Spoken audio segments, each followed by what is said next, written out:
আসসালামু আলাইকুম। কি অবস্থা, সবাই কেমন আছেন? সবার জন্য রইল অফুরন্ত ভালোবাসা। আজকে খুব সুন্দর একটা ভিডিও আপনাদের জন্য নিয়ে আসলাম। এটা আপনাদের যদি কারো প্রজেক্ট থাকে তাহলে তাদের উপকারে আসতে পারে। কারণ হলো গরমে তাপমাত্রা বেশি হয়ে গেলে মাছ বেশি যায়। আর এই বেশি যাওয়ার ফলে মাছ যে কোনো সময় স্টক করতে পারে।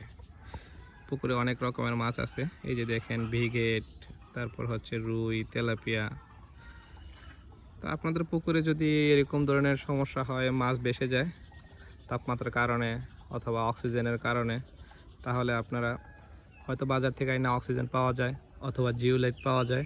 যদি তাও সম্ভব না হয় তাহলে আপনারা পুকুরে পানি সেচের ব্যবস্থা করে দিবেন। সেচ ব্যবস্থা করলে কি হচ্ছে, পানিটা আপনার রোলিং হওয়ার কারণে আপনার অনেকটা গ্যাস কমে যায়। এতে করে মাছের জন্য সুস্বাস্থ্য ব্যবস্থা হয়।